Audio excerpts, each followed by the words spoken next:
एक बार फिर से आपका मोस्ट वेलकम है अपने YouTube channel study with Shams पर। हिंदी व्याकरण के सीरीज की ये मेरी चौथी वीडियो है और इस वीडियो में आप वृद्धि संधि को पढ़ेंगे। इससे पहले आपने दीर्घ स्वर संधि को पढ़ लिया है और गुण स्वर संधि को भी पढ़ लिया है, काफ़ी डीपली पढ़ा है। और इस वीडियो में आप वृद्धि स्वर संधि को पढ़ेंगे। अगर आप गौर से देखोगे तो इसके बीच में मैंने स्वर नहीं लिखा है, सिर्फ लिख दिया है वृद्धि संधि। तो आपकी इच्छा है आप इसके बीच में स्वर भी लगा सकते हैं, यानी कि वृद्धि स्वर संधि, क्योंकि ये स्वर संधि का एक भाग है ना। आपको बताया है मैंने कि स्वर संधि के 5 भेद होते हैं, तो उसी में से ये तीसरा भेद है वृद्धि संधि। इसके बीच में आपकी मर्जी हो तो स्वर भी लगा सकते हैं, वृद्धि स्वर संधि। अगर नहीं भी लगाएंगे तो कोई अर्ज नहीं है, ठीक है। वैसे तो ये क्लास लाइव का था, बट नेटवर्क प्रॉब्लम हो जाने के वजह से मैं लाइव नहीं पढ़ा पाया। फिर भी अगर आपको दिक्कत होती है कोई भी कहीं भी तो कमेंट करके ज़रूर पूछिएगा, आपके प्रश्न का उत्तर ज़रूर मिलेगा आपको। चलिए आगे बढ़ते हैं। आगे बढ़ने से पहले जितनी बातें मैंने आपको बता दी हैं, जो चीज़ों को आपने पढ़ लिया है, मैं उसे रिपीट करना चाहूँगा ताकि आपका रिवाइज होता रहे। देखिए, हिंदी व्याकरण में सबसे पहले आपने पढ़ा है वर्ण को। वर्ण क्या होता है आप सभी को भली भांति अच्छे तरीके से पता होगा कि वर्ण उसे कहते हैं जिसका टुकड़ा या खंड नहीं किया जा सकता। जैसे कि क, जैसे कि ख, इसका टुकड़ा नहीं किया जा सकता। अगर टुकड़ा करेंगे तो कोई अर्थ नहीं होगा इसका। ओके, इसके बाद आपने वर्णमाला को भी पढ़ा था, मैंने पढ़ा दिया है, अलग से एक वीडियो बनाऊंगा, आप उसे ज़रूर देख लीजिएगा। वर्णमाला आगे आता है वर्णमाला। तो वर्णों के समूह को ही वर्णमाला कहा जाता है, ठीक है। जैसे कि क हो गया, ख हो गया, इसी प्रकार अ हो गया, आ हो गया, और भी कई प्रकार के वर्ण हैं। तो सभी वर्णों का जो समूह है, ग्रुप है, उसे हम वर्णमाला कहते हैं। और हिंदी वर्णमाला में कुल मिलाकर 52 मतलब कि 52 वर्ण हैं। वर्ण को आप अक्षर भी कह सकते हैं, ठीक है। हिंदी वर्णमाला में 52 अक्षर हैं, याद रहेगा आपको। हिंदी वर्णमाला में 52 अक्षर हैं। ओके, ये अक्षर भी 2 तरह के होते हैं, अक्षर बोलिए या फिर वर्ण बोलिए, एक ही बात है। ये वर्ण जो है 2 तरह के होते हैं, एक तो होता है स्वर वर्ण और दूसरा होता है व्यंजन वर्ण, ठीक है। आपने पढ़ा होगा इसके बारे में, मैंने आपको डीपली पढ़ा दिया है, बता दिया है। एक होता है स्वर वर्ण, दूसरा होता है व्यंजन वर्ण। स्वर वर्ण की संख्या लगभग 11 है। कितनी है? 11। कौन कौन है मैं बता रहा हूँ आपको। ओ आकर आ, ह्रस्व ई, दीर्घ ई, ये है दीर्घ ई, और ये हो गया आपका ह्रस्व ई।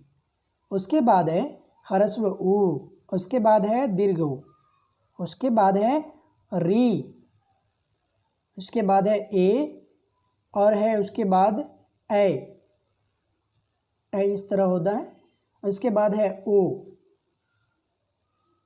एंड लास्ट में है औ। अगर आप गिनती करेंगे तो कुल मिलाकर के 11 होगा, लेकिन कहीं कहीं पर अ अनुस्वार भी मिलेगा आपको और अ विसर्ग भी मिलेगा। ये दोनों स्वर की श्रेणी में नहीं आते हैं, इन्हें स्वर भी नहीं माना गया है और नहीं व्यंजन माना गया है। तो इन्हें क्या माना गया है? अयोगवाह। अयोगवाह का अर्थ है कि न तो ये स्वर हैं और ना ही व्यंजन, लेकिन अगर आप देखेंगे तो स्वर के साथ में रहता है हमेशा ये। ओके, समझ में यहाँ तक आया? 11 स्वर वर्ण की संख्या 11। अगर कहीं पर ऑप्शन में आपको 11 ना मिले, 13 मिल जाए, तो आप 13 को टिक कर सकते हो। ओके, अभी मैंने आपको बताया है कि हिंदी वर्णमाला में लगभग 52 अक्षर होते हैं, यानी कि 52 वर्ण होते हैं। एक मिनट, आप इसे ध्यान मत दीजिएगा, इधर जो लिखा हुआ है आप इसे कुछ देर के लिए इग्नोर कीजिए, बाद में आप इसे समझेंगे। ओके, हिंदी वर्णमाला में 52 अक्षर होते हैं। 52 में से आप 13 को माइनस कर दीजिए। 13 कौन? जो अभी आपने निकाला था, 11 स्वर वर्ण है। फिर से मैं उनका नाम बता रहा हूँ। ओ आकर आ, ह्रस्व ई, दीर्घ ई, ह्रस्व ऊ कितना हो गया? 5। उसके बाद है दीर्घ ऊ, 6 हो गया। उसके बाद है री, 7 हो गया। उसके बाद है ए 8 हो गया, उसके बाद है ऐ 9 हो गया, उसके बाद क्या है ओ 10 और लास्ट में बचा है औ 2 औकार। आपको पता होगा, मैंने डीपली पढ़ा दिया आपको, ठीक है। तो 11 ये हो गया और 2 अयोग हुआ, मतलब अनुस्वर और अविसर्ग दोनों को मिलाकर के 13 हुआ। 52 में से अब 13 को माइनस करेंगे तो बचेगा आपके पास 39। ये 39 जो है इसी में सब व्यंजन मिला हुआ है। आगे आप इसे भी समझ जाएंगे अच्छी तरीके से। लेकिन मैं इस जगह आपको एक और बात समझाना चाहता हूँ, जो शायद मैंने पहले बता भी दिया है कि स्वर वर्ण भी 2 तरह के होते हैं। स्वर वर्ण भी 2 तरह के होते हैं, एक है ह्रस्व स्वर और दूसरा है दीर्घ स्वर। कहीं कहीं पर 3 तरह का भी होता है, एक प्लुत स्वर भी लिखा जाता है, ठीक। लेकिन मेन रूप से अगर देखा जाए तो ह्रस्व स्वर और दीर्घ स्वर यही हर जगह मुख्य तौर पर होता है। अगर 2 नहीं हुआ, ह्रस्व स्वर की संख्या अगर 2 कहीं पर ऑप्शन में आपको नहीं मिले, 3 मिले तो आप 3 को भी टिक कर सकते हैं, ओके। और वैसे मैंने प्लुत स्वर के बारे में भी डीपली बता दिया है, एक सेपरेट वीडियो बना हुआ है, आप हिंदी व्याकरण वाले प्लेलिस्ट को चेक कीजिए, आपको सभी वीडियो मिल जाएगी और आप एक एक करके देखिए। मुझे उम्मीद है कि आपको अच्छे ढंग से समझ में आएगा। तो ये 39 जो बचा हुआ है इसमें व्यंजन वर्ण आते हैं और व्यंजन वर्ण की संख्या लगभग कितनी है 33। कितनी है 33। जैसे क ख, इसी प्रकार ज्ञा तक, समझ में आ रहा है। क ख से लेकर के ज्ञा तक जितने भी वर्ण हैं 33 है। कितने हैं 33। समझ में आया। अब ये भी बंटा हुआ है अलग अलग भागों में, मैं आपको समझा रहा हूँ, आप ध्यान से सुनिए। अगर आपने मेरी वीडियो को ध्यान से देख लिया, मेरी बातों को ध्यान से सुन लिया, तो मुझे उम्मीद है कि आपको इसमें कोई प्रॉब्लम नहीं होगी, काफ़ी अच्छी तरीके से आपको समझ में आ जाएगा। व्यंजन वर्ण की संख्या लगभग 33 मिलती है हर जगह। अब ये 33 में भी बटा हुआ है अलग अलग वर्ग। मैंने आपको बताया है क वर्ग, चौ वर्ग, ट वर्ग, मतलब क वर्ग में क से लेकर के अंघ तक का पूरा अक्षर, यानी कि 5 अक्षर इसमें आता है। तो क से लेकर के क वर्ग से लेकर के प वर्ग तक कुल मिलाकर अक्षर कितने हो जाएंगे 25। कुल मिलाकर के 25 अक्षर हो गया। फिर समझिए आप इसे, क वर्ग में 5 अक्षर, उसके बाद फिर चौ वर्ग है, चौ वर्ग में 5 अक्षर 10 अक्षर हो गया। उसके बाद है ट वर्ग, इसमें भी 5 अक्षर। उसके बाद है त वर्ग, इसमें भी 5 अक्षर 20 हो गया। उसके बाद है प वर्ग, इसमें भी 5 अक्षर। तो कुल मिलाकर के 25 अक्षर जो है इसे स्पर्श व्यंजन कहा जाता है, ओके। व्यंजन वर्ण की संख्या 33 है। इसके भी अलग अलग प्रकार होते हैं, स्पर्श व्यंजन, अंतस्थ व्यंजन, ऊष्म व्यंजन, संयुक्त व्यंजन। सभी को मैंने अच्छे तरीके से बता दिया है आपको। यहाँ पर मैं दोबारा बता रहा हूँ ताकि रिवाइज होता रहे आपका, ठीक है। फिर समझिए आप इसे, स्पर्श व्यंजन की संख्या कितनी है लगभग 25, क वर्ग से लेकर के पूरा प वर्ग तक, कुल मिलाकर के 25 अक्षर है। इन्हें हम स्पर्श व्यंजन कहते हैं, ठीक। उसके बाद है अंतस्थ व्यंजन। अंतस्थ व्यंजन, इसकी संख्या है 4।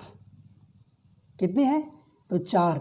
कौन कौन है बता रहा हूँ, यो है, रो, लो, वो, ये सब है अंतस्थ व्यंजन, ओके। अब आता है अंत में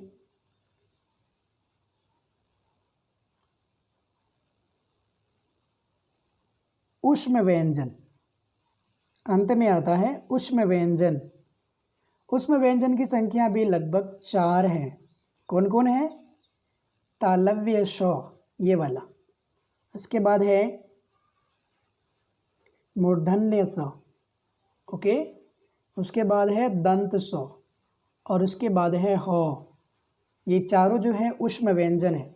देखिए, ऊष्म व्यंजन उसे कहेंगे हम जिसका उच्चारण करते समय या फिर जिसको बोलते समय हमारे मुंह से जो सांस निकले वो गर्म निकले, जब हमें किसी वर्ण का उच्चारण करना हो और उसमें से गर्म सांस निकलती है तो हम उसे ऊष्म व्यंजन कहते हैं। जैसे कि तालव्य श, तो थोड़ा सा गर्म सांस हमारे मुंह से निकल रहा है। उसके बाद है मूर्धन्य श, तो इसमें भी गर्म सांस है, ह। ठीक है, तो ये सब में हमारे मुंह से गर्म सांस निकलती है, गर्म वायु निकलती है, इसे हम ऊष्म व्यंजन कहते हैं। इसके बाद भी देखिए ये 4 हो गया अंतस्थ व्यंजन, 4 हो गया क्या ऊष्म व्यंजन, और उसके बाद 25 स्पर्श व्यंजन। 25 4 29, 4 33। समझ में यहाँ तक आया। इसके बाद भी एक माना जाता है संयुक्त व्यंजन। ठीक है, संयुक्त व्यंजन की संख्या भी लगभग 4 है। आपको कितना लाना था 39 ना, 52 में से 13 घटा था तो बचा था 39। 39 में हमने 33 को देख लिया है, अब मेरे पास बचा हुआ है 6। ठीक है, अब ये 6 भी आप समझिए। देखिए 4 हैं इसमें संयुक्त व्यंजन, जैसे कि अक्ष, तर, उसके बाद ज्ञ, उसके बाद है स्वर। ये सब क्या है संयुक्त व्यंजन है। संयुक्त व्यंजन उसे कहेंगे हम जो एक से अधिक व्यंजन वर्णों के मिलने से बना है। जैसे कि अगर आप तरो को देखेंगे तो ये तो और रो दोनों से मिलकर बना है। अगर आप गौर करेंगे इस जगह तो आपको एक बात और समझ में आएगा कि तो एक व्यंजन वर्ण है और रो एक व्यंजन वर्ण है, तो और रो मिलकर क्या बना तरो। तो संयुक्त व्यंजन हम उसे कहेंगे जो एक से अधिक वर्णों के मिलने से, एक से अधिक व्यंजन वर्णों के मिलने से बना हो। और संयुक्त व्यंजन की संख्या भी 4 है। कौन कौन? अक्ष, तर, ज्ञ और स्वर। समझ में यहाँ तक आया? तो 33 और 4 कितना हो गया? 37। ठीक, अब 2 बचा हुआ है। ये 2 कौन कौन है इसे भी देख लें आप। ड़ो, एक है ड़ो और एक है ढो। एक ड़ो है एक ढो। ठीक है, अगर आप गौर से देखेंगे, कोई बुक वगैरह उठा कर देखेंगे, आप कोई पुस्तक में देखेंगे तो ये आपको नहीं मिलेगा। क से लेकर के ज्ञ तक ये नहीं मिलेगा, ड़ो नहीं मिलेगा, ढो नहीं मिलेगा। तो ये 2 जो हैं इसे नवीन व्याकरण में अलग से जोड़ा गया है और इसे भी हम व्यंजन ही मानते हैं। ठीक, तो कुल मिलाकर कितना हो गया? 39। समझ में आ गया आपको? आपने देख लिया है कि हिंदी वर्णमाला में 52 अक्षर होते हैं और 52 में कौन कौन है, कौन स्वर है, कौन व्यंजन है, आपने इसे देख लिया। हालांकि इन सब चीज़ों को मैंने एक अलग से सेपरेट वीडियो में बना दिया है, बता दिया है आपको। यहाँ पर मैं आपका रिवाइज करवा रहा हूँ। और दूसरा देखिए, यहाँ तक किसी को कोई प्रॉब्लम तो नहीं होगा, मुझे उम्मीद है। अगर दिक्कत होती है तो पूछ सकते हैं आप कमेंट करके। अभी तक आपने स्वर संधि को पढ़ा है, ये वृद्धि संधि जिसको आप इस वीडियो में पढ़ेंगे आगे, ये भी स्वर संधि का ही एक भेद है। इससे पहले आपने दीर्घ स्वर संधि को पढ़ा था, दीर्घ स्वर संधि को, और उसके बाद आपने गुण संधि को पढ़ा। और इस वीडियो में आप जो वृद्धि संधि को पढ़ेंगे ये भी इसी का ही भेद है। ठीक, स्वर संधि के कुल मिलाकर के 5 भेद होते हैं। समझ में आया? 5 भेद कौन कौन है? सबसे पहले है दीर्घ संधि। ठीक, उसके बाद है गुण संधि। तीसरे नंबर पर है वृद्धि संधि। कौन सा संधि? वृद्धि संधि। और चौथा जो है ये है यन संधि। ठीक है, और 5वां जो है उसका नाम है अयादि संधि। ये स्वर संधि के 5 भेद हैं। स्वर संधि क्या होता है आपको पता है ना, कि जब 2 स्वर वर्ण मिलते हैं, मतलब ये कि पहले वाले शब्द का अंतिम वर्ण स्वर है। ठीक, कोई भी स्वर हो, अ हो या आ हो, ह्रस्व ई हो, दीर्घ ई हो, मतलब 11 में से जो भी हो, 11 स्वर वर्ण में से अगर जो भी हो, इस जगह पहले वाले शब्द का अंतिम वर्ण अगर स्वर हो और दूसरे वाले शब्द का पहला वर्ण अगर स्वर हो, तो दोनों मिलकर जो परिवर्तन लाते हैं वो परिवर्तन क्या कहलाता है? स्वर संधि कहलाता है। और स्वर संधि के 5 भेद होते हैं, जैसा कि अभी आपने देखा। ठीक, अब जो है एक एक करके आपने पढ़ा था दीर्घ स्वर संधि को भी और उसके बाद गुण स्वर संधि को भी। आपको याद होगा दीर्घ स्वर संधि में अ जोड़ अ मिलकर क्या बनता है? आ बनता है। ठीक, इसी प्रकार अ जोड़ अ आकर आ मिलकर क्या बनता है? आ बनता है। समझ में आता आया? फिर समझिए आप इसे कि अगर प्रथम शब्द का अंतिम वर्ण अ होगा या फिर आ होगा और दूसरे वाले शब्द का अगर पहला वर्ण अ होगा या आ होगा तो मिलकर क्या कहलाएगा? क्या बनेगा? अ आकर आ बनेगा। ठीक है, ये जो संधि है ये दीर्घ संधि है। आपको इसमें से एक प्रश्न पूछा जाएगा आगे चलकर, आपको उसका उत्तर भी देना है, इसलिए आप ध्यान से समझिए इसे। आगे आपने गुण संधि को पढ़ा था और उससे आगे इस वीडियो में आप वृद्धि संधि को पढ़ेंगे। आइए देखते हैं कि वृद्धि संधि क्या होता है। वृद्धि संधि को समझने से पहले यहाँ पर दो कॉन्सेप्ट, दो नियम आपको याद रखने हैं। अगर पहले वाले शब्द का अंतिम वर्ण, अगर पहले वाले शब्द का अंतिम वर्ण अ या आ होगा और दूसरे वाले शब्द का पहला वर्ण ए या ऐ होगा तो मिलकर के ऐ बनेगा, ये वाला ऐ।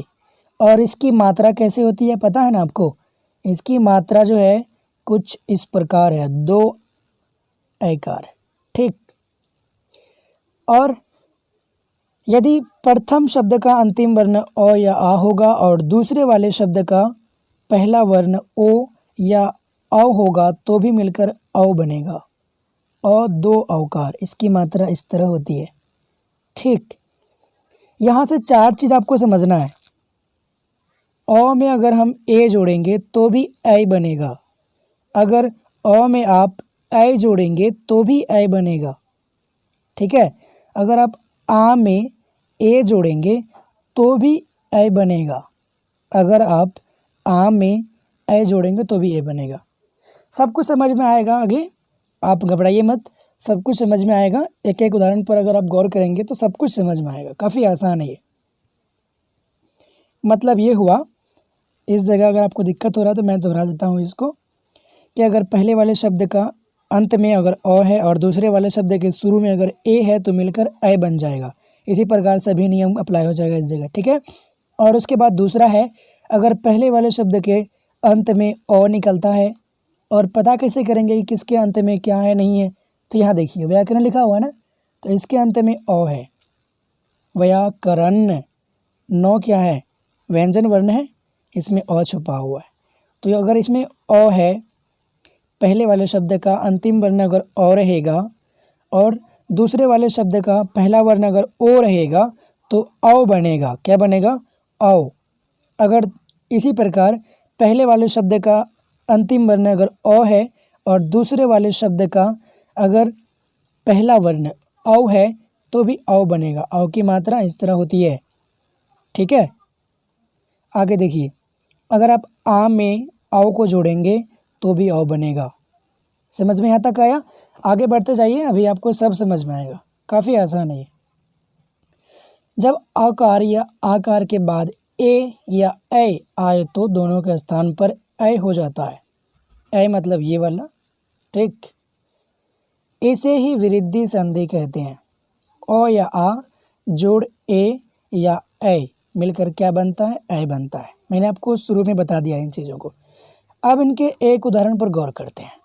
देखिए, सबसे पहले अ जोड़ ए, अ जोड़ ए क्या बनता है? ऐ बनता है ना? देखिए बना कैसे, एक जोड़ एक, हमने एक उदाहरण लिया इस जगह, यहाँ पर है एक जोड़ एक। अगर आप एक लिखेंगे तो इनके लास्ट में क है और क में पता है आपको कि अ छुपा हुआ है, क्योंकि क एक व्यंजन वर्ण है ना? इसी प्रकार अगर दूसरे वाले शब्द का ए हो, देखिए प्रथम शब्द का अंतिम वर्ण अ निकला और दूसरे वाले शब्द का पहला वर्ण ए निकला। देखिए ऊपर देखिए, है ना? अ जोड़ ए क्या बनता है? ए बनता है। ए की मात्रा इस तरह होती है ना। अलग अलग करके समझाते हैं आपको।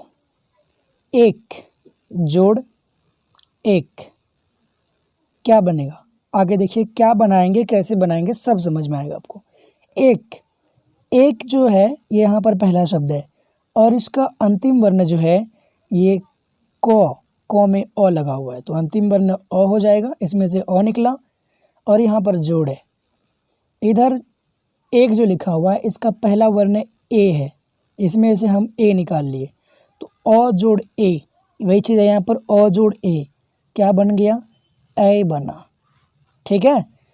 अब यहाँ पर एक चीज़ समझिए, आपने एक लिखा था, पहले आपने एक लिखा है ना, एक में से क जो है इससे आपने अ निकाल लिया और इससे बाहर निकाल लिया, तो ये एक में जो क है आधा बचा ना, आधा को हम हलंत लिखते हैं एक। और इधर अ जोड़ ए मिलकर क्या बना था? ए बना था। एक जोड़ ए।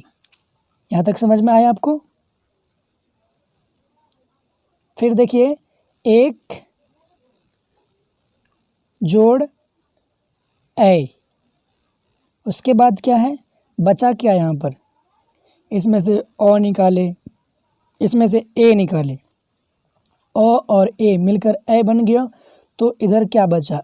क बचा ना, क को जोड़ दीजिए यहाँ पर ला करके, क को लास्ट में जोड़ दीजिए, क्या बन जाएगा?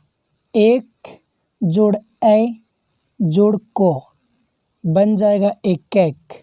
ये जो मात्रा है पहले वाले में आकर मिल जाएगा, लग जाएगा, और जब यहाँ पर मात्रा लगेगा तो इसका हलंत जो है ये ख़त्म हो जाएगा। क्या बन जाएगा? एक बन जाएगा। समझ में आया? आगे देखिए अ जोड़ ए, अगर अ जोड़ ए होगा तो भी ए बनेगा। कहने का मतलब ये हुआ कि अगर प्रथम शब्द का अंतिम वर्ण अ हो और दूसरे वाले शब्द का पहला वर्ण ए हो, यहाँ पर ए है, यहाँ पर ए है, तो भी क्या बनता है? ए बनता है। ठीक है। जैसे कि मत, इसके लास्ट में अ है, इधर ए किए, तो इधर क्या है? ए है। मतैक्य बन गया ना, मतैक्य। तीसरा है अगर प्रथम शब्द का अंतिम वर्ण अ आकर आ हो और दूसरे शब्द का पहला वर्ण ए हो, तो भी ए बनता है। ठीक है।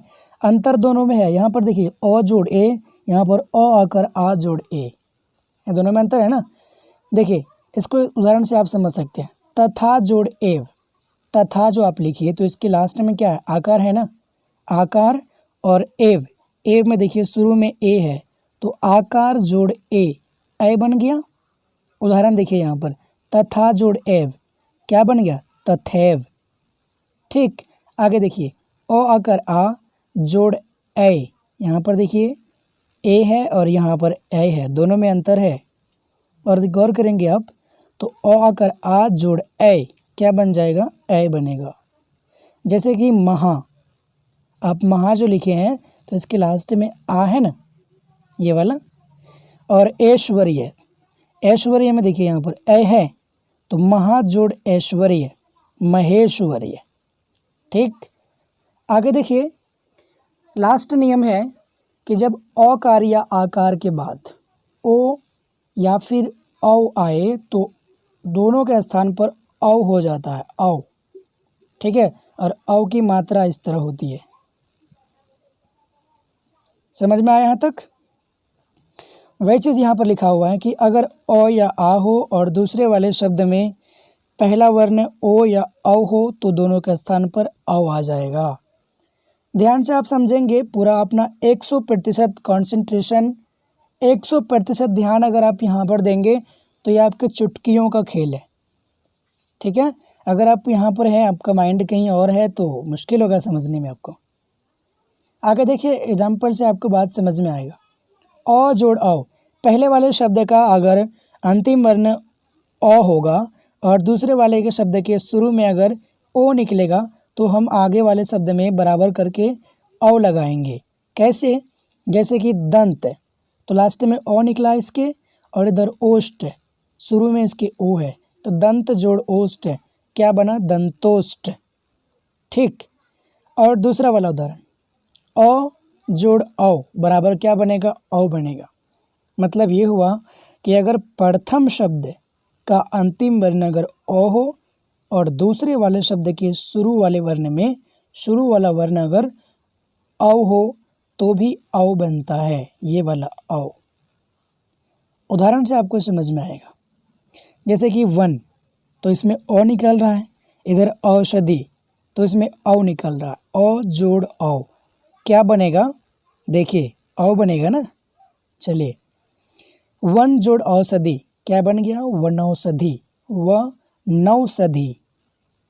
आगे है आ जोड़ औ। गौर से देखिए, यहाँ पर अ जोड़ औ है, यहाँ पर आ जोड़ औ है, तो आ जोड़ औ तो भी औ बनेगा। ठीक। उदाहरण देखिए, महा तो लास्ट में आ निकल रहा है, इधर ओज तो इधर शुरू में ओ निकल रहा है, आ जोड़ ओ क्या बनेगा, औ बनेगा। देखिए बना औ, महा जोड़ ओज तो क्या बन गया, महोज। ठीक। अब लास्ट है आ जोड़ औ। गौर से देखिए, यहाँ पर अ जोड़ औ है और यहाँ पर आ जोड़ औ है तो भी औ बनेगा। जैसे कि महा तो लास्ट में इसके आ निकल रहा है, जोड़ औषधि, आ जोड़ औ क्या बन जाएगा, औ बनेगा ना। देखिए यहाँ पर लिखा हुआ है आ जोड़ औ क्या बनेगा, औ बनेगा। समझ में यहाँ तक आया। महा जोड़ औषधि क्या बन गया, महोषधि। उम्मीद करते हैं कि आपको समझ में आया होगा। अगर कोई दिक्कत है तो आप मुझे पूछ सकते हैं कमेंट करके नीचे। और अंत में मैं आपको एक बहुत ही इम्पोर्टेंट कॉन्सेप्ट बताने जा रहा हूँ। इसको आप हमेशा फॉलो करेंगे तो संधि में आपको कहीं पर कोई दिक्कत नहीं होगी। देखिए, एक जोड़ एक क्या बनता है, एक क्या एक बनता है ना। मैं इधर लिख देता हूँ इसको, आगे मैं समझाऊंगा। इधर एक जोड़ एक क्या बनता है, एक क्या एक बनता है, ये वाला। ठीक।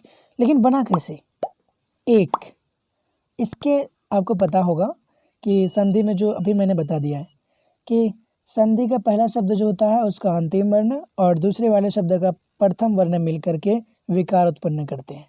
तो यहाँ पर हमें समझना है कि पहले वाले शब्द का अंतिम में क्या निकल रहा है, एक क है तो डेफिनेटली क में ओ है लगा हुआ, इधर ए है, इधर जो ए है तो ए निकलवा करेगा सीधा। ठीक, ए ही निकलेगा। अ जोड़ ए मिलकर क्या बनता है, आपको ये चीज़ याद रखना है हमेशा। अभी मैंने आपको बताया है पहले। ठीक है, यहाँ पर देखिए अ जोड़ ए क्या बना, ए बना ना। ये लिखा हुआ है, ए लिखा हुआ है और इसकी मात्रा इस तरह होती है। ठीक है, वेरी इंपॉर्टेंट कॉन्सेप्ट है, आप इसे याद रखिएगा ज़रूर। इसी तरह यहाँ पर देखिए अ जोड़ ए क्या बनेगा, ए बनेगा। और आपको पता है कि ए की मात्रा इस तरह होती है ना। अब कैसे आगे करेंगे काम, इसको देखिए। यहाँ पर आपने एक में से अ निकाल लिया, लास्ट में क है, क में से अ निकाल लिया तो क्या बचा आपके साथ, ए और क, लेकिन क के साथ हलंत लग गया, मतलब कि क आधा हो गया। इसी तरह यहाँ पर आपने क्या निकाल लिया है, ए निकाल लिया तो बेचारा लास्ट में क्या बचा है, क बचा है। और दो चीज़ जो आपने निकाला है अ जोड़ ए, ये दोनों मिलकर क्या बना है, तो ए बना है। क्या बना है, ए। अब जो ए है इसकी मात्रा कैसे होती है, अभी आपने देखा कि इसकी मात्रा ऐसे होती है, दोनों मिलकर क्या बना है, ए बना है। तो आपको एक चीज़ पता होगा कि जो स्वर वर्ण है ये व्यंजन के साथ अगर मिलता है तो अपनी मात्रा के रूप में मिलता है। ए की मात्रा इस तरह होती है, इसलिए ये ए जो है अपने से पहले वाले वर्ण में जाके मिल जाएगा। ए की मात्रा ये है ना, तो पहला वाला वर्ण यहाँ पर बीच में है ना, ये इसके पहले वाले वर्ण कौन है, क है, तो ये ए जाके क से मिल जाएगा। मिल गया यहाँ पर देखिए, ए क आके ये ए कार यहाँ पर मिल गया और लास्ट में क है ही, तो एक क्या एक बना। और नीचे एक चीज़ गौर कीजिए, इसका हलंत भी हट जाएगा क्योंकि ये अभी आधा नहीं रहा है, इसके साथ मिल गया है स्वर वर्ण और ये पूरा हो गया। उम्मीद करते हैं कि आपको समझ में आएगा। अगर एक बार में समझ में नहीं आता है तो आप 2-3 बार ज़रूर देखिए, आपको समझ में आएगा। हो सकता है कि एक बार में समझ में नहीं भी आए। ठीक, अब आपके लिए प्रश्न है। मैंने शुरू में ही कहा था आपको कि आपके लिए इसमें कुछ प्रश्न है, आपको उसका उत्तर भी देना पड़ेगा। यहाँ पर 4 प्रश्न हैं, आपको इसका उत्तर देना है। जैसे कि हिम जोड़ आलय क्या बनेगा, मिल करके यहाँ पर लिखना है आपको। और उसके बाद ये भी बताना है कि ये कौन सी संधि है। बताना क्या है आपको कि हिम जोड़ आलय मिलकर क्या बनेगा, वो भी बताना है। और इसके बाद ये भी बताना है कि ये संधि कौन सी है। आपने अभी तक क्या पढ़ा है, दीर्घ स्वर संधि को पढ़ा है, गुण स्वर संधि को पढ़ा है, इसी प्रकार आज वृद्धि संधि को भी पढ़े हैं आप।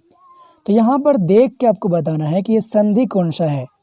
अगर अ जोड़ अ ऐसा कुछ अगर होगा या फिर अ जोड़ आ ऐसा कुछ होगा तो संधि कौन सा होगा, दीर्घ संधि होगा। चलिए मैं आपको एक बता दे रहा हूँ। यहाँ पर हिम जोड़ आलय, लास्ट में इसके मौ है, मौ में भी अ लगा हुआ है और इधर इसलिए इसमें से अ निकला, यहाँ से अ निकला और इसका आ, अ जोड़ आ क्या बन गया आ। और आपको पता है कि आ जो बना है तो ये दीर्घ संधि में आता है, तो पहला क्या हो जाएगा, दीर्घ संधि हो जाएगा। और मिलकर क्या बनेगा ये तो आपको लिखना ही है।